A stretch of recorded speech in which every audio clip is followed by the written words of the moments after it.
Hello everyone. Sa mga nanonood sa aking page, maraming salamat po. Yung mga napapanood nyo sa Facebook or sa social media, hindi naman lahat yun totoo.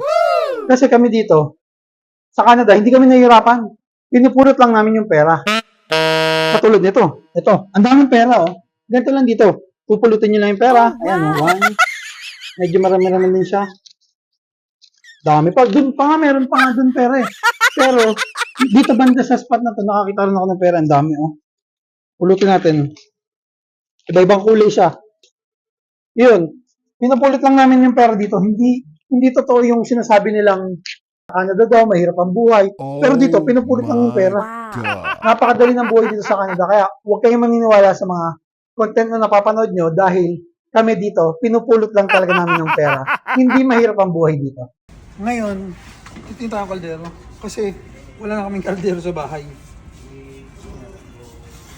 Kaya lang, pag bibili kayo ng kaldero, dapat ang bibili nyo yung nasa likod. Ganun yun eh, kasi baka ito hindi na masyadong maganda.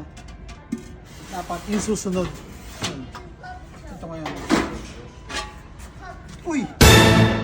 Ano to? Tanyo, pati sa kaldero, mayroon din pera. Grabe, inaano na lang talaga dito yung pera. Oh. Pinamimigay na talaga. Oh. Ang daming pera. Pinupulot lang talaga yung pera dito sa Canada.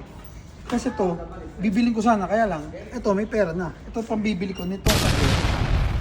Kaya yun, let's go. Sayang to, baka may makakuha ng iba. Gusto ko lalagay. Baka may makakuha ng iba. Pero, grabe. Ang sarap dito sa Canada, ang dali ng buhay. Talaga na ito kaldero.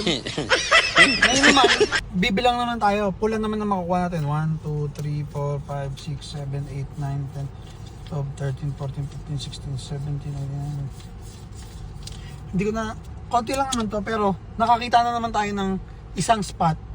Binibilang natin minsan sa pula, sa brown, sa puti. Pero lagi na tayo dapat nasa puti. Huwag tayong pupunta sa pula, sa itim. Lagi lang dapat nasa puti. Yung tama lang dapat ang gagawin natin. Kaya ito, ibibigyan naman natin to sa simbahan. Okay, let's go. Sama naman kayo, punta naman tayo sa simbahan. Tapos yung nakuha natin pera, ito, sabihin nyo, tagbe-20 lang yan. Ilalagay natin dito kasi, syempre,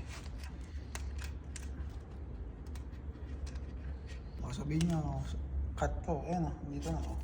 Ayan. Siyempre, ibibigay natin to sa tulong rin natin kasi marami tayong blessings.